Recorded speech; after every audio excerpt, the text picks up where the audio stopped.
隔壁住着一位女杀人魔是一种什么体验？隔壁那栋房子空了快1年，一直没有租出去。听说那房子阴气很盛，之前有个女大学生死在了里面，一到雨天就能在屋外隐隐约约听到女人传出的哭声。这种鬼屋自然很难出租。就在上个月，新搬来一个漂亮的女邻居，她穿着刚过大腿的旗袍，散着波浪卷的头发，白皙的皮肤加上勾人的眼睛，是男人难以抵挡的类型。那女人名字叫江田，看样子比我大几岁。第一次见面，她找我借清洁的工具，她敲开我的门后冲我笑笑：“打扰了，能不能借您的扫把拖把一用？”你是？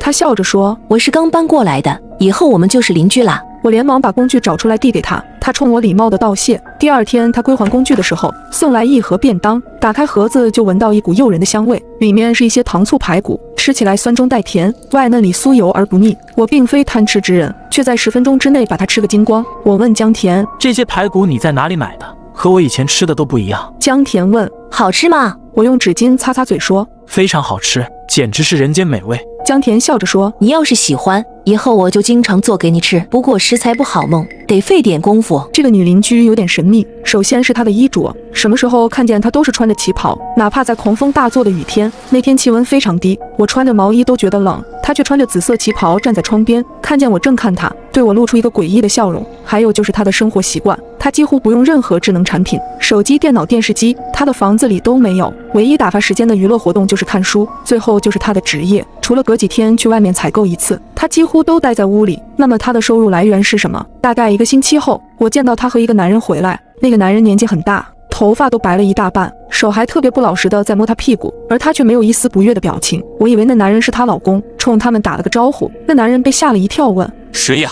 江田说：“我邻居。”男人有点急不可耐的样子，拉着江田朝屋里走。那一晚我正在玩电脑游戏，本来戴着耳机，却依稀听到一声惨叫，那声音非常刺耳，就像动物被宰杀时发出的叫声。我吓了一跳，取下耳机侧起耳朵，想听到底是什么动静。结果好几分钟过去，门口响起敲门声，我穿上拖鞋，开门后看到脸色微红的江田，他对我说：“不好意思，我家的菜刀坏了，能不能借用下你的刀？”我从厨房拿刀递给他。你刚刚有没有听到什么声音？江田露出一丝若有若无的笑意。什么声音？我疑惑地挠挠头。好像有什么东西在叫。江田看着我的眼睛。你听清楚了吗？我摊开手。我刚刚在玩游戏，隔着耳机好像听到一声。江田接过我的菜刀，安慰我说：“可能是你听错了，已经这么晚，你应该早点休息。”我看看墙上的时钟，确实不早了，已经快12点。关上门的那一瞬，我突然纳闷起来，已经是午夜，他借我的菜刀想干什么？第二天，江田归还菜刀的时候，如约带给我一盒红烧肉，不知道是他的厨艺太好，还是我饿得太厉害，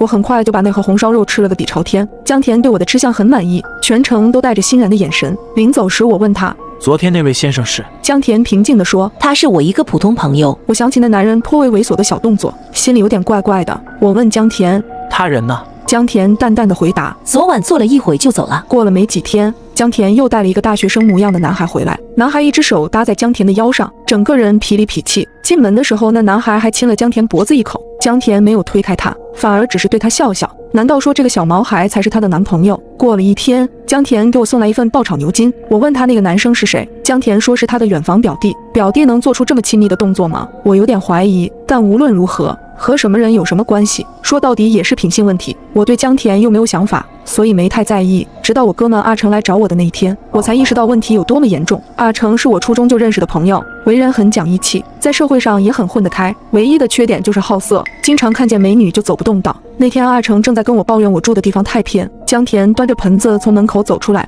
他踮起脚一件一件的晾衣服。阿成看到江田的模样后眼睛都直了，吞吞口水说：“终于知道你小子为什么搬到这鸟不拉屎的地方来了，原来有个美女邻居。”我看他的样子就知道他起了色心，提醒他：“你别起坏心思。”我的话还没讲完，阿成已经跑到江田跟前，问他需不需要帮忙。我连忙追出去，对江田说：“对不起，对不起，这是我朋友，他脑子不大灵光，你别理他。”江田饶有深意地看了我一眼，他笑着说：“你朋友一直这么乐于助人吗？”阿成眼睛直勾勾地盯着江田白皙的大腿，哈喇子都快流出来。那天晚上，阿成破天荒地留了下来，要在我这里住一晚。我说：“你明天不用上班吗？”阿成说：“太晚了，我不想开夜车，图安全。”简直是司马昭之心。那天深夜，我迷迷糊糊听到开门的声音，想必是阿成开的门，应该又是去找江田搭讪了。我在心里骂了句人渣，就又昏睡过去。可我没能想到，阿成就这么人间蒸发了。